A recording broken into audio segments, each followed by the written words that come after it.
पिछले क्लास में हम लोगों ने शून्य कोटि की अभिक्रिया का समाकलित वेग समीकरण निकालना सीख रहे थे और सीख भी चुके थे और उस पर न्यूमेरिकल भी सॉल्व कर चुके थे। अब दूसरा जो है अब हमें पढ़ना है प्रथम कोटि की अभिक्रियाएं। तो दोनों सेम ही है, कोई अंतर नहीं, डेफिनेशन में कोई ख़ास अंतर नहीं है। अगर वेग अभिकारक की सांद्रता पर निर्भर करेगा, अगर अभिकारक की सांद्रता का घात 1 होगा तो अभिक्रिया की कोटि 1 हो जाएगी। उसी को हम बोलेंगे प्रथम कोटि की अभिक्रिया। तो सांद्रता पर निर्भर नहीं करेगा, इसका मतलब अभिकारक की सांद्रता के शून्य घात के समानुपाती होगा वेग, तो क्या कहलाएगा? शून्य कोटि की अभिक्रियाएँ। तो सबसे पहले हम डिफिनीशन देख लेते हैं। वे अभिक्रियाएँ जिनका वेग अभिकारक के सांद्रण की प्रथम घात के समानुपाती होता है, अर्थात अभिक्रिया के प्रगति में अभिकारक के एक अणु के सांद्रण में परिवर्तन होता है, प्रथम कोटि की अभिक्रियाएं कहलाती हैं। तो डिफिनीशन 1 बार, 2 बार, 3 बार, 4 बार पढ़ के अच्छे से उसको याद कर लीजिएगा, इसलिए कि जितना भी क्वेश्चन इसमें बनता है तो डायरेक्ट क्वेश्चन ऐसे बनेगा कि अभिक्रिया की कोटि किसे कहते हैं या प्रथम कोटि की अभिक्रिया किसे कहते हैं, और उसके बाद नीचे एक न्यूमेरिकल देगा सॉल्व करने के लिए। इसका मतलब डिफिनीशन बहुत इम्पॉर्टेंट है इसका। तो वे अभिक्रियाएं जिनका वेग अभिकारक के सांद्रण की प्रथम घात के समानुपाती होता है, अर्थात अभिक्रिया के प्रगति में, मतलब जैसे जैसे रिएक्शन होता है अभिकारक के एक अणु के सांद्रण में परिवर्तन होता है, प्रथम कोटि की अभिक्रियाएं कहलाती हैं। तो 1 बार 2 बार पढ़ के लिख लेंगे, याद हो जाएगा। और अभी जैसे यूपी सरकार की जो गाइडलाइन आई है उसके हिसाब से बताए हैं कि पूरा 1 साल तक ऑनलाइन कक्षाएं चलेंगी और फरवरी में प्रैक्टिकल का एग्ज़ाम होगा और मार्च अप्रैल में बोर्ड की परीक्षाएं होंगी। ये तो अपने यूपी गवर्नमेंट की गाइडलाइन है, लेकिन हो सकता है कि सेंटर की गाइडलाइन अगले महीने से गाइडलाइन में कुछ छूट मिले, शायद सितंबर से स्कूल खुल भी सकता है। लेकिन अगर नहीं आया गाइडलाइन तो फिर यूपी सरकार की गाइडलाइन जारी हो चुकी है और आपकी सारी कक्षाएं ऑनलाइन होंगी। और ऑनलाइन कक्षा का मतलब अभी तक तो समझ रहे थे कि स्क्रीनशॉट लेके हम नोट्स बना लेंगे, तो नोट्स बनाने से कुछ नहीं होगा। जब तक वीडियो को कंप्लीट देख के 1 बार 2 बार समझ के नहीं पढ़ेंगे ना, कुछ मिलने वाला नहीं है। इसलिए थोड़ा सा मतलब टाइम निकाल करके और बिल्कुल तैयारी में लग जाइए।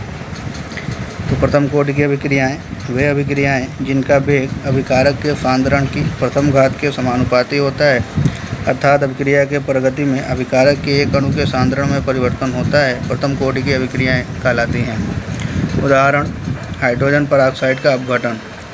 प्लेटिनम उत्प्रेरक की उपस्थिति में H2O2 का विलयन निम्न प्रकार से अपघटित होता है। H2O2 platinum H2O+O। अभिक्रिया का वेग डिपेंड करेगा H2O2 की सांद्रता पर। H2O2 का घात कितना है? 1 है। इसका मतलब अभिक्रिया की कोटि कितनी हो जाएगी? 1। इसी तरह अगला रिएक्शन है N2O5 का तापीय अपघटन। जैसे इसको हीट हम करेंगे N2O5 को, ये कन्वर्ट होता है N2O4 + ½ O2 और N2O4 अस्थायी ऑक्साइड है नाइट्रोजन का, तो तुरंत कन्वर्ट हो जाएगा 2NO2 में।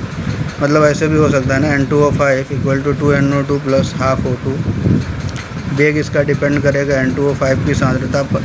यह अभिक्रिया कई पदों में हम लिखते हैं। तो पहले क्या होता है, फर्स्ट स्टेप में क्या होगा, N2O5 कन्वर्ट होगा नाइट्रोजन ट्राईऑक्साइड और ऑक्सीजन में, यही हमारा स्लो स्टेप होगा। और स्लो स्टेप से भी अभिक्रिया की वेग का निर्धारण होता है। फिर N2O3 कन्वर्ट होगा नाइट्रिक ऑक्साइड और नाइट्रोजन डाइऑक्साइड में। अगले स्टेप में यही नाइट्रिक ऑक्साइड नाइट्रोजन पेंटाऑक्साइड से रिएक्शन करेगा, फिर बना लेगा नाइट्रोजन डाइऑक्साइड। ये दोनों फास्ट स्टेप होते हैं, ये स्लो स्टेप होता है। ओवरऑल जब तीनों रिएक्शन को हम ऐड करेंगे तो हमको ऊपर वाला ही रिएक्शन यही मिलेगा। N2O5 हीट करेंगे 4NO2 + O2, ये रिएक्शन है और इसका वेग समीकरण ये है, वेग = K × N2O5। ठीक है। अगला है, ये क्वेश्चन इंपॉर्टेंट हैं, पूछते भी हैं अभी हम, इसलिए कि हमको नाइट्रोजन फैमिली पढ़ना भी है, तो वहाँ रिएक्शन भी हमारा तैयार करते चलें कि क्या होता है जब नाइट्रोजन पेंटाऑक्साइड को गर्म करते हैं तो क्या होगा, नाइट्रोजन डाइऑक्साइड और ऑक्सीजन गैस प्राप्त होगी। अमोनियम नाइट्राइड का विघटन बहुत ही इम्पॉर्टेंट रिएक्शन है। कैसे प्राप्त करेंगे अमोनियम नाइट्राइड से नाइट्रोजन गैस N4NO2 गर्म करेंगे N2 + 2H2O। अभिक्रिया का वेग समानुपाती होगा अमोनियम नाइट्राइड के। सांद्रता की प्रथम घात के समानुपाती है, इसलिए अभिक्रिया की कोटि क्या हो जाएगी, प्रथम कोटि की अभिक्रियाएँ हैं। तो आप कम से कम प्रथम कोटि की अभिक्रियाओं के 2-3 एग्जाम्पल अच्छे से याद करके रखिएगा। ठीक है, कभी भी डिफिनीसन पूछता है तो डिफिनीसन के साथ साथ हमको उदाहरण देना होता है, और अपने पास से हम कुछ भी एग्जाम्पल नहीं लिख सकते, इसलिए एकदम एक्यूरेट और सेलेक्टेड एग्जाम्पल ही हमको लिखना होगा। ठीक है, अब मेन है, बहुत ही इम्पॉर्टेंट है, हर साल का क्वेश्चन है, हर साल पूछा जाता है। हमको सीखना है कैसे हम मतलब कि इसको प्राप्त करेंगे रिएक्शन को। तो हेडिंग होगा हमारा प्रथम कोटि की अभिक्रिया के लिए समाकलित वेग समीकरण की स्थापना। कैसे ड्राइव करेंगे समीकरण, तो प्रथम कोटि की अभिक्रिया के लिए समाकलित वेग समीकरण, derivation of integrated velocity equation for first order reaction. देखिए एकदम जैसे स्टेप बाय स्टेप आप लोग लिखते जाइएगा, और इसी तरह से 1 बार 2 बार 3 बार लिख करके एकदम अच्छे से तैयार करते जाइएगा। एकदम कन्फर्म है, इम्पॉर्टेंट कहें तो बहुत ही इम्पॉर्टेंट है, और हर साल क्वेश्चन पूछा जाता है। या तो डायरेक्ट मतलब कि प्रूफ करने के लिए फार्मूला पूछ देगा, और नहीं प्रूफ करने के लिए पूछेगा इस पर न्यूमेरिकल, तो कन्फर्म है। एकदम यहीं से शुरू करेंगे। माना प्रथम कोटि की अभिक्रिया निम्न प्रकार से है, रिएक्टेंट से प्रोडक्ट में कन्वर्ट हो रहा है। अब ये देखिए, यदि अभिकारक R का प्रारंभिक सांद्रण A मोल प्रति लीटर तथा T समय पश्चात इसका X मोल प्रति लीटर अभिक्रिया करके उत्पाद में परिवर्तित हो जाता है, हो जाता है। अगर हम कहें कि अगर अभिकारक की सांद्रता A मोल प्रति लीटर है और T समय बाद A का X मोल उत्पाद में परिवर्तित हो गया, तो कितना बचेगा T समय बाद अभिकारक, तथा T समय पश्चात अभिकारक का सांद्रण A - X मोल प्रति लीटर हो जाएगा। समझ में आना चाहिए बिल्कुल। अभिकारक की प्रारंभिक सांद्रता T = 0 पर कितना है, A मोल प्रति लीटर। तो अभिक्रिया भी शुरू नहीं हुई है, इसलिए प्रोडक्ट कितना होगा, 0 मोल प्रति लीटर। दूसरे स्टेप में T समय पश्चात प्रोडक्ट कितना हो गया, X मोल प्रति लीटर। अभिकारक A था, X में प्रोडक्ट में कन्वर्ट हो गया, तो कितना बचा, A - X मोल प्रति लीटर। ठीक है, एक बार और, ये रिएक्टेंट है। T = 0 पर सांद्रता कितना है, A मोल प्रति लीटर, और प्रोडक्ट की सांद्रता है 0। T समय पश्चात प्रोडक्ट की सांद्रता कितनी, X मोल प्रति लीटर। मतलब कि A मोल प्रति लीटर का X मोल प्रति लीटर कन्वर्ट हो गया उत्पाद में, तो कितना अभिकारक बचेगा, वही होगा A - X मोल प्रति लीटर। M का मतलब मोलरता, मोल प्रति लीटर। ठीक है, अब प्रथम कोटि की अभिक्रिया की परिभाषा से क्या होता है, dx/dt।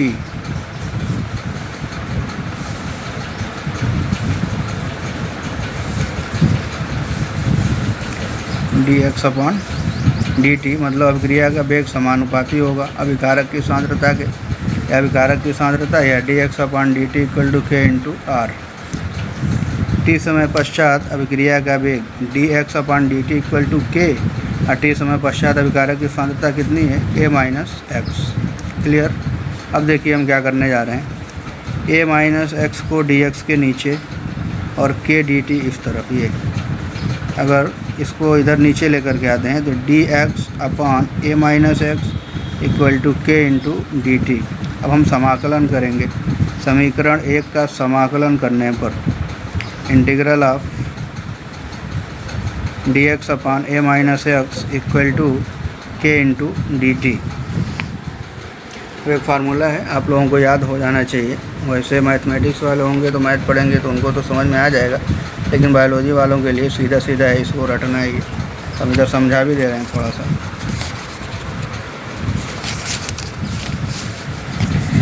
एक फार्मूला होता है integral of 1/x dx = ln x। ये होता है फार्मूला, मतलब कि इंटीग्रल का 1/x dx = ln x। अब यहाँ पे हमारे क्वेश्चन में दिया 1/A - X dx, इसका हो जाएगा, इसको हम पूरा x मान करके पहले इंटीग्रेट करेंगे। तो अगर इसको हम पूरा x मान लें तो हमको क्या मिलेगा, ln x इंटू, और फिर उसके बाद से जिसको हम x माने उसको डिफरेंशिएट करते हैं d upon d x a minus x. ये तो ln x ऐसे ही रहेगा into d upon d x a minus d upon d x x. तो फार्मूला होता है, ये तो ln x हो गया, और किसी भी कांस्टेंट टर्म का डिफरेंशिएशन 0 होता है। D upon d x constant is equal to 0, ये फार्मूला होता है। D upon d x a की वैल्यू हो जाएगी 0 माइनस, ये फार्मूला होता है d upon d x x to the power n is equal to x to the power n minus 1। तो इस हिसाब से n की जगह पर क्या है 1, क्या हो जाएगा 1 into x to the power 1 minus 1। Clear हो जाएगा ln x into 0 minus 1 x power 0 का मतलब 1 हो जाएगा, 1 into x to the power 0 equal to ln x 0 minus 1 into 1। ln x नहीं होगा, ये a माइनस एक्स होगा। थोड़ा सा इसको सही कर लीजिए एक बार और, a माइनस एक्स होगा। ये x को हम इसको पूरा क्या माने, a माइनस एक्स, ठीक है। ये हमारा क्या होगा a माइनस एक्स, और ये भी क्या होगा a माइनस एक्स, और ये भी होगा a माइनस एक्स। तो ओवरऑल कहने का मतलब है integral of 1 upon a minus x d x is equal to हो जाएगा minus ln a minus x. एक बार और, डी अपॉन डी एक्स, ये 1 upon x d x equal to होता है ln x, ये फार्मूला होता है, आपको याद होना चाहिए, ठीक है। उसके बाद हम 1 अपॉन, हम लिखे हैं 1 upon a minus x d x, 1 upon a minus x d x, तो हम पूरे को x मान लेते हैं, तो हो जाएगा ln x की जगह क्या लिखेंगे a माइनस एक्स इंटू जिसको x माने उसको फिर डिफरेंशिएट करते हैं d upon d x a minus x, ln a minus x, और फिर अब ये मल्टीप्लाई होगा तो d upon d x a minus d upon d x x, और फिर उसके बाद से ln a minus x, d upon d x constant की वैल्यू होती है 0, d upon d x a का मतलब क्या हो जाएगा 0 माइनस 1 इंटू, एक और फार्मूला होता है d upon d x x to the power n equal d upon d x x to the power n equal to n x to the power n minus 1।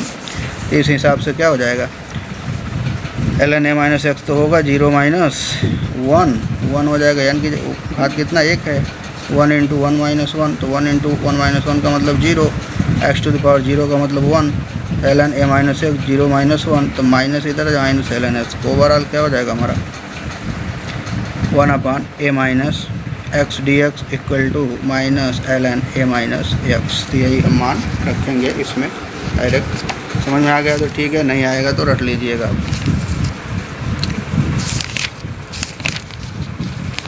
तो हम आते हैं, ये हमारा integral of 1 upon a minus x d x equal to k integral of d t. तो minus ln a minus x होगा मान, कैसे हुआ अभी बताएं। ये हो जाएगा के टी प्लस सी कांस्टेंट, सी एक समाकलन स्थिरांक है, ये वो बता चुके हैं के टी वाला, इसके पहले भी। यहाँ सी एक समाकलन स्थिरांक। अब क्या करेंगे ना, t बराबर 0 तो x बराबर क्या था 0। जब समय 0 है तो खर्च ही नहीं हुआ कुछ, तो x का मान 0। अब समीकरण 2 में x का मान 0 रखेंगे और t का मान 0 रखेंगे, तो माइनस ln a माइनस 0 का मतलब 0 ख़त्म, a इक्वल टू के इंटू टी की जगह पर 0 प्लस सी, तो सी की वैल्यू क्या हो गई माइनस ln a। समीकरण 2 में सी का मान रखने पर minus ln a minus x equal to k t minus ln a, या के टी इक्वल टू ये इधर आएगा तो प्लस हो जाएगा ln a माइनस एक्स, या k t equal to ln a upon a minus x, या k equal to 1 upon t ln a upon a minus x. ln equal to होता है 2.303 log बेस 10, एक चीज़ और थोड़ा सा यहाँ पे बता दें, कई बार वैसे शायद बताए भी हैं। अगर ln लिखा होता है तो ln का मतलब होता है log बेस ई, ln x का मतलब log बेस ई x, ठीक है। और log बेस ई x को अगर log बेस 10 में कन्वर्ट करना है तो 2.303 से मल्टीप्लाई करते हैं, log x बेस 10। तो यही ln x की जगह पर हम क्या यूज कर लेंगे, 2.303 log बेस 10। तो k इक्वल टू क्या हो जाएगा, 2.303 upon T, 2.303 upon t log a upon a minus x. यही हमारा समाकलित वेग समीकरण है। प्रथम कोटि की अभिक्रिया के लिए आपको यही प्रूफ करना है और अच्छे से सीख लीजिएगा, एक बार दो बार में सब सही हो जाएगा। यह समीकरण प्रथम कोटि की अभिक्रिया का समाकलित वेग समीकरण या गतिक समीकरण कहलाता है। यदि अभिक्रिया में अभिकारक की प्रारंभिक सांद्रता t बराबर 0 पर r0 रख दें, एक ही जगह हमने क्या यूज किया, r0, तथा t समय बाद सांद्रता कैपिटल R हो तो समीकरण 3 को निम्नलिखित प्रकार से भी लिख सकते हैं। लिख लेंगे k equal to 2.303 upon t log a की जगह पर r0 और t क्या वो a माइनस एक्स की जगह पर r। ये भी समीकरण है और इसको भी हम समाकलित वेग समीकरण भी कहते हैं। समीकरण 4 को भी अभिक्रिया का समाकलित वेग समीकरण कहते हैं। अब कुछ और क्वेश्चन मतलब कि संबंध हैं और कुछ और समीकरण है हमको याद करना है। इस पर डायरेक्ट हम, ये हमारे सिलेबस में नहीं है, लेकिन इस पर अगर क्वेश्चन आ जाए तो डायरेक्ट हम चाहें तो इस सूत्र का यूज करके हम न्यूमेरिकल को सॉल्व कर सकते हैं। प्रथम कोटि की अभिक्रिया में यदि कारक का प्रारंभिक सांद्रण 9 दिया हो, T1 पर सांद्रता दिया हो, T2 पर सांद्रता दिया हो, तब कौन सा फार्मूला यूज करके चाहें तो हम डायरेक्ट सॉल्व कर सकते हैं क्वेश्चन को। k equal to 2.303 upon T2 minus T1 log RT1 upon RT2। RT1 क्या है, T1 समय पर अभिकारक का सांद्रण, और RT2 क्या है, T2 समय पर अभिकारक का सांद्रण। तो ये भी एक फार्मूला है, आपके काम आ सकता है। प्रथम कोटि की अभिक्रिया में यदि आंकड़े आयतन के आधार पर हों, अगर आयतन दिया हुआ हो, तब k equal to 2.303 upon t log v infinitive minus v0 upon v infinitive minus vt। v0 मतलब शून्य समय पर प्रयुक्त आयतन, vt इक्वल टू t समय पर प्रयुक्त आयतन, v इन्फिनेटिव इक्वल टू अनंत समय पर प्रयुक्त आयतन। इससे क्वेश्चन आपके सिलेबस में नहीं आता है, मतलब कि इंटरमीडिएट के बोर्ड में नहीं पूछेगा, लेकिन कंपटीशन में क्वेश्चन पूछ सकते हैं, इसलिए ये भी फार्मूला आप चाहें तो यूज कर सकते हैं। अगर प्रेशर दिया हो, गैसेस स्टेट में हो अभिकारक, तब क्या होगा। प्रथम कोटि की अभिक्रिया में यदि आंकड़े दाब के आधार पर हों तो k equal to 2.303 upon t log P0 upon PT। P0 का मतलब शून्य समय पर गैसीय अभिकारक का दाब, और PT का मतलब t समय पर गैसीय अभिकारक का दाब। अगर दाब दिया होगा तो ये फार्मूला आप चाहें तो यूज कर सकते हैं। अब इस समीकरण का हम ग्राफीय निरूपण करने जा रहे हैं। k इक्वल टू इतना का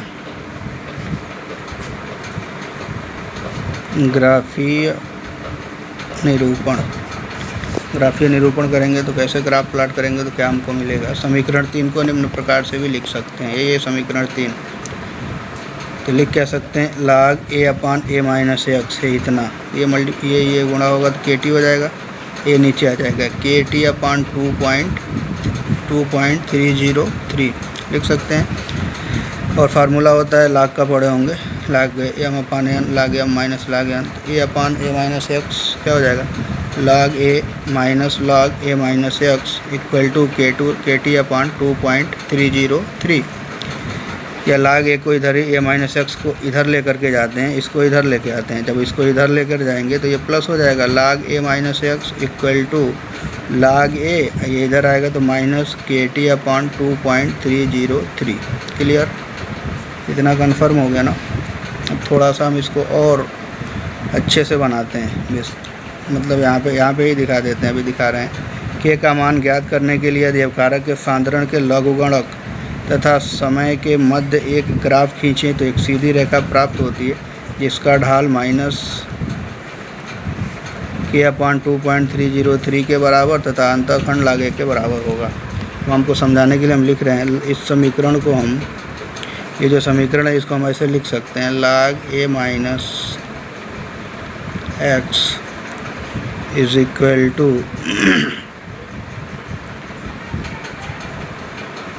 minus k upon 2.303 t plus log a। इस समीकरण को हम प्रवणता रूपी समीकरण में अगर कन्वर्ट करें, इस पूरे को y माने तो y इज इक्वल टू ये क्या हो जाएगा m और t क्या हो जाएगा x और a क्या हो जाएगा c। तो y equal to m x plus c. इसका मतलब log a माइनस एक्स को हम किस पर दिखाएंगे, y अक्ष पर, और t को कहाँ दिखाएंगे, x अक्ष पर।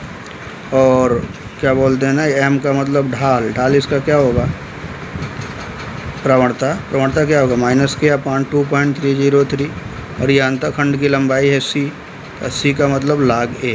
क्लियर। तो यही समीकरण है। इस ग्राफ को देख करके आप इस रूप में कन्वर्ट करके, अगर हाई स्कूल में पढ़े होंगे, थोड़ा सा भी ध्यान होगा प्रवणता रूपी समीकरण का, तो उसी के बेस पर हमेशा एक सीधी रेखा प्राप्त होगी। सीधी रेखा के लिए समीकरण है ये। एम का मतलब होता है tan थीटा। जनरल अगर मान लो कि थीटा का मान कह दे कि झुकाव कितना है, तो 30 अंश है, तो के का मान निकालिए तो हम डायरेक्ट निकाल सकते हैं। इसलिए कि लिख देंगे ना tan, अगर झुकाव थीटा का मान 30 अंश दिया हो, कि एक ग्राफ खींचते हैं और झुकाव 30 अंश है, प्रथम कोटि की अभिक्रिया के लिए हमने ग्राफ बनाया है और उसका झुकाव 30 अंश है, तो उसके लिए के का मान निकालिए। तो 30 अंश दिया था tan थीटा को हम एम कहते हैं, एम इक्वल टू माइनस क्या हम निकालें, के अपॉन 2.303। तो tan 30 बराबर लिख देंगे ना ऐसे करके, tan 30 बराबर इतना, tan 30 का मान रखेंगे, ये मल्टीप्लाई करेंगे, के की वैल्यू हम कैलकुलेट कर सकते हैं। क्लियर। शायद समझ में आ गया होगा, नहीं आया होगा तो 1-2 बार देखेंगे, समझ में आ जाएगा। फिर भी नहीं आ रहा है तो ज़रूर कमेंट करके पूछ लीजिएगा, ठीक है। ये ग्राफ प्लॉट करेंगे, ये सीधी रेखा प्राप्त होगी, और सीधी रेखा y की जगह या तो log r का मतलब t समय बाद अभिकारक की सांद्रता, और समय के बीच में हम जब ग्राफ खींचेंगे तो हमको ढाल क्या मिलेगा, उसका माइनस के अपॉन 2.303, और अंतखंड की लंबाई log r या log a के बराबर, प्रारंभिक सांद्रता के बराबर होगा। और ये हमारा ढाल है, और ये सीधी रेखा प्राप्त होती है, इसलिए कि ये सीधी रेखा का समीकरण से मैच कर रहा है समीकरण 3 को हम निम्न प्रकार से भी लिख सकते हैं।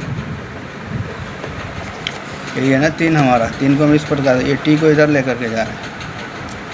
टी इक्वल टू क्या लिख सकते हो, T equal to 2.303 upon k log a upon a minus x. अब यहाँ पे देखो एक और चीज़, और ग्राफ मिलेगा हमको कैसे, यदि log a upon a minus x और समय t के मध्य एक ग्राफ खींचें तो एक सरल रेखा प्राप्त होती है जो मूल बिंदु से होकर के जाती है, जिसका ढाल k अपॉन 2.303 है।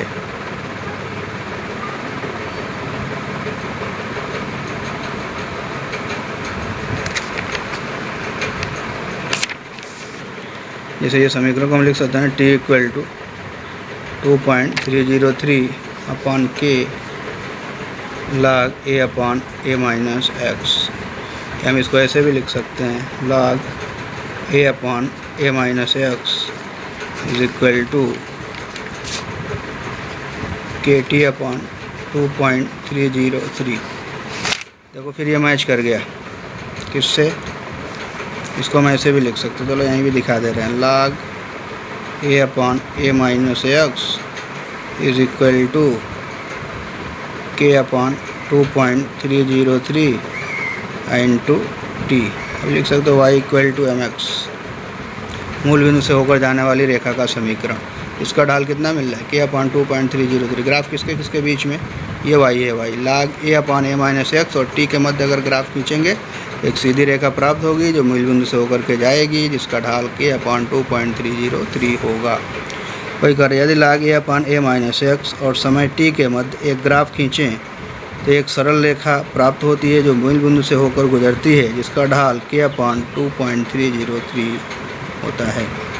बना देंगे ग्राफ ऐसे करके। समीकरण 4 का एक अन्य रूप ये भी हो सकता है, लिख सकते हो 4 को, मतलब कि अगर थोड़ा सा भी चरघातांकी और या लवगुणक का नियम पढ़े होंगे तो कैसे होता है लिख सकते हो, r equal to r0 e to the power minus k t. ये फार्मूला होगा, इसको भी याद कर लीजिएगा डायरेक्ट। यह है नहीं आपके सिलेबस में, लेकिन इसमें न्यूमेरिकल्स बहुत, कोई भी कंपटीशन देंगे पूछेगा। जनरल पॉलिटेक्निक में भी बहुत ज़्यादा पूछता है क्वेश्चन, रेडियो एक्टिव तत्वों के विघटन पर वेग स्थिरांक क्या होगा? विघटन पर तो k = 2.303/t log n0/nt। n0 का मतलब शून्य समय पर सांद्रता संख्या, अथवा nt = n0 e⁻ kt, यही वाला formula. r = r0 e⁻ kt। हम ज़्यादा यहाँ पे डीप में नहीं जा रहे हैं, इसलिए कि लाग पढ़ाने लगेंगे तो फिर प्रॉब्लम बढ़ जाएगी। तो लाग अगर पढ़े हो आप लोग तो समझ लें, बस डायरेक्ट ये फार्मूला होता है r = r0 e⁻ kt। इसी के बेस पर अगर प्रारंभ में रेडियो एक्टिव तत्वों की संख्या n0 हो और t समय बाद कितना हो जाए, nt हो जाए, तो उसके मतलब कि k का मान क्या होगा, इसके लिए ये सूत्र है हमारा। k = 2.303/t log n0/nt, अथवा nt = n0 e⁻ kt, इसी से मैच कर रहा है। ठीक है, जहाँ n0 प्रारंभ में रेडियो एक्टिव कणों की संख्या, nt t समय पर रेडियो एक्टिव कणों की संख्या। ऐसे जनरल था, हमने लिखवा दिया है, इससे भी आपके सिलेबस से कोई खास मतलब नहीं है, लेकिन न्यूमेरिकल्स कंपटीशन में बहुत पूछते हैं तो देख लीजिएगा। ये बहुत ही इंपॉर्टेंट लाइन फिर लिखवाने जा रहे हैं। प्रथम कोटि की अभिक्रिया के लिए वेग स्थिरांक और अर्ध आयु काल में संबंध। अर्ध आयु में क्या संबंध हो? अर्ध आयु बताए थे कि जितने समय में किसी भी अभिकारक की प्रारंभिक सांद्रता अपनी प्रारंभिक सांद्रता की आधी रह जाती है, वही उसका अर्ध आयु काल कहलाता है।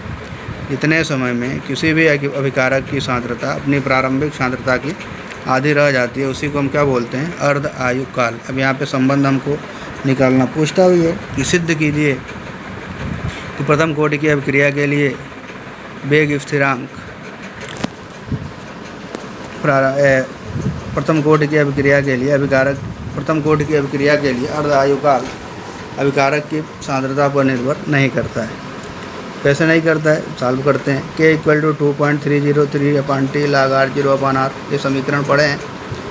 यदि t½ या t0.5 अर्ध आयु काल हो तो परिवर्तित सांद्रण r0 प्रारंभ में था, तो t½ समय के बाद कितना हो जाएगा? ये r0/2 x = 1/2 इंटू प्रारंभिक सांद्रण r0, अतः x = r0/2, तथा अभिकारक की सांद्रता कितनी बचेगी? आधा हो जाएगा, तो r0/2। अतः प्रथम कोटि की अभिक्रिया के लिए वेग स्थिरांक k = 2.303/t½ log r0/r0/2, ये कैंसिल होगा, 2 ऊपर चला जाएगा।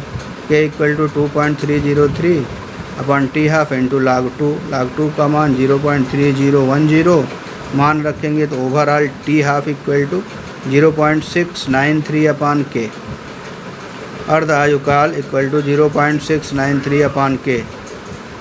बहुत ही इम्पॉर्टेंट रिलेशन है और कन्फ्यूजन होता है, इसलिए कि अभी हम एक समीकरण पढ़े थे ना, वहाँ पे सेल विभव में 0.0591/n समीकरण में यूज कर रहे थे ये अर्ध सेल में, और यहाँ पे हम क्या यूज कर रहे हैं? t½ में 0.693। तो बिल्कुल याद रखिएगा, जब बैठते हैं सॉल्व करने क्वेश्चन ना, तो हमारे माइंड में दोनों आने लगता है कि क्या रखें। तो वहाँ होगा, अगर सेल अभिक्रिया है तो उसमें 0.591 का यूज करेंगे। अगर ये अर्ध आयु काल है प्रथम कोटि के लिए तो 0.693। ये दोनों वैल्यू आपको अच्छे से याद होनी चाहिए। अतः क्या मतलब है इसका? प्रथम कोटि की अभिक्रिया में अभिकारक पदार्थ का सांद्रण परिवर्तित होने में लगा समय अभिकारक के प्रारंभिक सांद्रण पर निर्भर नहीं करता है, तथा अर्ध आयु काल वेग स्थिरांक के व्युत्क्रमानुपाती होता है। t½ वेग स्थिरांक के क्या होगा? व्युत्क्रमानुपाती होगा, और t½ का मान अभिकारक की सांद्रता पर निर्भर नहीं करेगा। इसका मतलब हो गया कि t½ और सांद्रता के बीच में अगर हम ग्राफ प्लॉट करें, हमको x अक्ष के समानांतर या सांद्रण के समानांतर एक सीधी रेखा प्राप्त होगी, जो इसके क्या होगी? समांतर होगी। ठीक है, अगर ग्राफ भी खींचे तो ये मिलेगा। एक और इक्वेशन है, मतलब लिख लेते हैं उसको भी, कुछ संबंध है। जैसे ये सब स्टार लगा हुआ है, अच्छे मतलब की चीज़ें हैं। जैसे मान लीजिए कि क्वेश्चन कभी बड़ा पूछता है तब तो ठीक है, बड़ा क्वेश्चन है तो सॉल्व करेंगे। लेकिन अगर हल्का फुल्का 1 नंबर का क्वेश्चन ऑप्शन में दिया हो तब कैसे सॉल्व करेंगे? मान लो दिया है किसी भी अभिक्रिया के अर्ध आयु काल t½ और उसके अभिकारक के प्रारंभिक सांद्रण a के संबंध को निम्न सूत्र से ज्ञात कर सकते हैं। अब क्वेश्चन आ जाए कि पूछे कि प्रथम कोटि की अभिक्रिया के लिए अर्ध आयु काल और प्रारंभिक सांद्रता में क्या संबंध होता है? तो प्रथम कोटि की अभिक्रिया के लिए अगर 1 रख दें तो 1 - 1 0 1 0 t½ डिपेंड नहीं करेगा सांद्रता पर, लेकिन वही अगर शून्य कोटि की अभिक्रिया होगी, यहाँ पे अगर 0 पुट करें तो ये ऊपर चला जाएगा, इसका मतलब टी हाफ अभिकारक की सांद्रता के समानुपाती होगा। अगर द्वितीय कोटि की अभिक्रिया है तो 1/a अभिक्रिया अर्धायुकाल अभिकारक की सांद्रता के क्रमानुपाती होता है। ये फार्मूला बहुत ही इंपॉर्टेंट है, समझ लीजिएगा हम कहना क्या चाह रहे हैं। किसी भी अभिक्रिया के अर्धायुकाल टी हाफ और उसके अभिकारक के प्रारंभिक सांद्रता ए के संबंध को निम्न सूत्र से ज्ञात कर सकते हैं। इसी से हम बता सकते हैं कि डिपेंड करेगा कि नहीं करेगा। अगर टी हाफ अब पूछेगा कि शून्य कोटि की अभिक्रिया के लिए अर्धायुकाल अभिकारक की सांद्रता पर निर्भर करता है या नहीं करता है, तो करता है नहीं करता है तो n की जगह पर 0 रखो, चेक कर लो, अगर करता है तो करता है, नहीं है तो नहीं।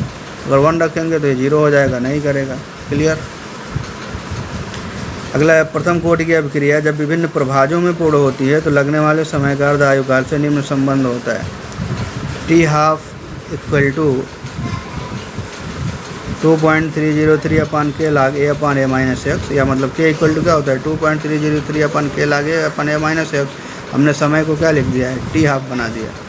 तो टी 3.4 मतलब अभिक्रिया के 75% पूर्ण होने में लगा समय अर्ध आयुकाल का दूना होता है।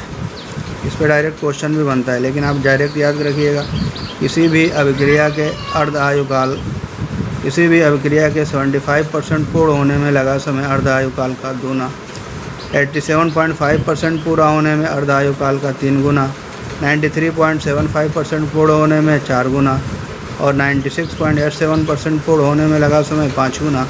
और सबसे इम्पॉर्टेंट हमारा एक ये है और एक ये है, इन दोनों पर बिल्कुल ध्यान दीजिएगा।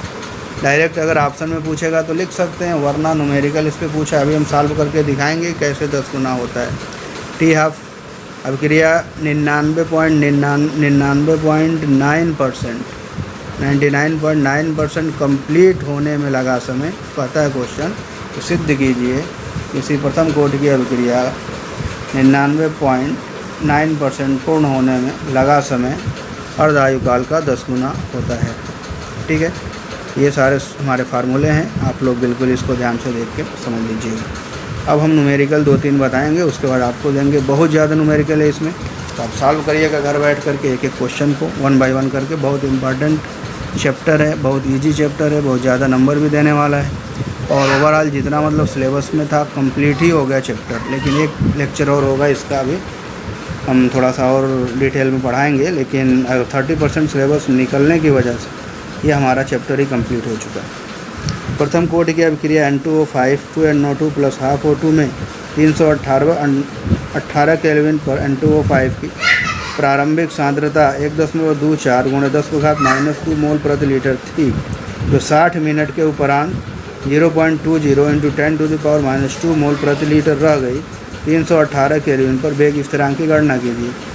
फिर जो दिया है लिख लेंगे। R0 का मान 1.24 × 10⁻² और R का मान 0.2 × 10⁻²।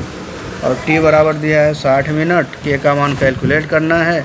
प्रथम कोटि की अभिक्रिया के लिए हम जानते हैं 2.303/T log R0/R 2.303/60 log मान रख देंगे, सॉल्व करेंगे, log 6.2 का मान इतना होता है। ओवरऑल हल करेंगे तो हमारा आंसर K का मान इतना आ जाएगा। क्लियर। अगला देखो, प्रथम कोटि की अभिक्रिया के लिए वेग स्थिरांक K का मान 5.5 × 10⁻14 सेकंड पाया गया। इस अभिक्रिया के अर्ध आयु की गणना कीजिए। बहुत ही मतलब इजी क्वेश्चन पूछता है, ऐसे ही क्वेश्चन पूछ देगा, आपको समझ में आएगा। बड़ा वाला समीकरण, बड़ा वाला नहीं, सीधे लिखेंगे प्रथम कोटि की अभिक्रिया के लिए अर्ध आयु का टी हाफ क्या होता है 0.693/K। K का मान दिया हुआ है, मान रख दो, सॉल्व कर लो। 0.693/5.5 × 10⁻⁴ 14 सॉल्व करेंगे। टी हाफ इक्वल टू आ जाएगा 1.26 × 10⁻13 सेकेंड। क्लियर। इसी तरह अगला क्वेश्चन है, देखिए यहीं से हम समझ आने जा रहे हैं। दर्शाइए कि प्रथम कोटि की अभिक्रिया के 99.9% अभिक्रिया पूर्ण होने में लगा समय अर्ध आयुकाल का 10 गुना होता है। अब ये क्वेश्चन आपसे कुछ भी पूछ सकता है, 80%, 70%, 90%, 10%, 20%। बिल्कुल इसी क्वेश्चन से आप समझ लेंगे, और जो भी पूछेगा आंसर ऐसे ही सॉल्व करके हमको दिखाना पड़ेगा। अब यहाँ हम सॉल्व करने जा रहे हैं, समझिएगा। माना प्रथम कोटि की अभिक्रिया के 99.9% पूर्ण होने में लगा समय t है, तो t समय बाद अभिकारक की शेष सांद्रता क्या होगी। तो R इक्वल टू हो जाएगा, मतलब t समय बाद अभिकारक की सांद्रता R 0 है। कंप्लीट कितना हो जाएगा 99.9%, ये कंप्लीट हो चुका है। इसका मतलब प्रारंभिक सांद्रता की इतनी सांद्रता खत्म हो गई, तो कितना हो गया इसका मान रखोगे तो 0.999 R 0 हो गया। तो कुल मिला के R का मान क्या होगा, इसमें से जब ये घटाएंगे तो इतना आ जाएगा R इक्वल टू 1 × 10⁻³ R 0। जोड़ घटाना सीख लीजिएगा, एकदम सही है। बाकी देखते हैं। प्रथम कोटि की अभिक्रिया के लिए K इक्वल टू हम जानते हैं 2.303/T log R 0/R, 2.303/T log R 0। इसकी जगह पर 1 × 10⁻³ R 0। R 0 से R 0 कैंसिल, ये ऊपर चला जाएगा। 2.303/T log 1 × 10⁻³ या K equal to 2.303/T 3 log 10 या K इक्वल टू 3 × 2.303/T। समीकरण नंबर 1 बना लो। प्रथम कोटि की अभिक्रिया का अर्ध आयुकाल T½ हम जानते हैं 0.693/K या K इक्वल टू 0.693/T½ समीकरण 1 और 2 की तुलना करोगे, लेफ्ट हैंड साइड इक्वल है तो राइट भी इक्वल होगा। 3 × 2.303/T इक्वल टू 0.693/T½ ऐसे भी लिख सकते हैं इसको, T/T½ इक्वल टू 3 × 2.303/0.693। तो 3 से अगर इसको काट देंगे तो आ जाएगा 0.231, 2.301, दोनों एक दूसरे का 10 गुना है। तो T/T½ इक्वल टू 10, तो T equal to 10 × T½ proof हो गया। तो हम कह सकते हैं प्रथम कोटि की अभिक्रिया के 99.9% पूर्ण होने में लगा समय अर्ध आयुकाल का 10 गुना होता है। इसी पे क्वेश्चन दे रहे हैं, आप लोग सॉल्व करिएगा, कमेंट करिएगा लिख के। सिद्ध कीजिए कि प्रथम कोटि की अभिक्रिया को 3/4 पूर्ण करने में लगा समय अर्ध क्रिया को पूर्ण करने में लगे समय से 2 गुना होता है। संबंध हम बता चुके हैं, लेकिन आपको सिद्ध करके दिखाना है इसी तरह से। क्लियर। अगला है, प्रथम कोटि की अभिक्रिया में 72 सेकंड में पदार्थ की सांद्रता प्रारंभिक सांद्रता की आधी रह जाती है। 72 सेकंड में प्रारंभिक सांद्रता आधी रह गई, इसका मतलब 72 सेकंड क्या है, अर्ध आयुकाल है। अभिक्रिया के वेग स्थिरांक की गणना कीजिए। फार्मूला पता है आपको, मान रख के सॉल्व करेंगे, आ जाएगा। एक प्रथम कोटि की अभिक्रिया का अर्ध आयुकाल 60 मिनट है। कितने समय में अभिक्रिया 90% पूर्ण हो जाएगी। K का मान पहले इससे कैलकुलेट कर लीजिएगा, K निकल जाएगा तो 90% पूर्ण होने में लगा समय निकल जाएगा। एक प्रथम कोटि की अभिक्रिया 10 मिनट में 20% पूर्ण हो जाती है। अभिक्रिया के 75% पूर्ण होने में कितना समय लगेगा, इसको भी आप मान रख करके सॉल्व करेंगे, आएगा। थोड़ा सा मेहनत करिएगा। तो किसी प्रथम कोटि की अभिक्रिया के वेग स्थिरांक 7 × इतना प्रति सेकंड है। अपनी प्रारंभिक सांद्रता के 1/4 तक कम होने के लिए अभिकारक द्वारा लिए गए समय की गणना कीजिए। ये सारे क्वेश्चन हैं, यहाँ पे 3-4 क्वेश्चन हम दिए हैं। इस क्वेश्चन को आप लोग सॉल्व कर लीजिएगा, और आपके बुक में बहुत से न्यूमेरिकल्स होंगे इस पर, उसको भी सॉल्व करिएगा। और उसके बाद नहीं आएगा तो फिर कमेंट करके पूछिएगा, लेकिन कोशिश करके पूरा चैप्टर अपना अच्छे से सॉल्व करके इसका न्यूमेरिकल, इसकी परिभाषाएं, दोनों फार्मूला कैसे हम प्रूफ करते हैं उसको अच्छे से 1 बार 2 बार 3 बार वीडियो देख के सीख लीजिएगा। वरना अगर नहीं सीखेंगे, सिर्फ नोट्स बना करके स्क्रीनशॉट लेकर नोट बना के रह जाएंगे, फिर उसका कोई बेनिफिट नहीं होने वाला है। इसलिए कि सारी चीज़ें बुक में लिखी हुई हैं, तो आपको फिर इसको देखने की भी ज़रूरत नहीं है। आप बुक से ही नोट्स बना सकते हैं बैठ के, और होगा उससे कुछ नहीं। इसलिए थोड़ा ध्यान से पढ़िए, और अगर नहीं पढ़ेंगे और ऑनलाइन क्लासेस चलते ही रहे, आपने नहीं पढ़ा अच्छे से, तो फिर आपका ही नुकसान होगा, फिर बाद में उसकी भरपाई होनी मुश्किल हो जाएगी। Thank you.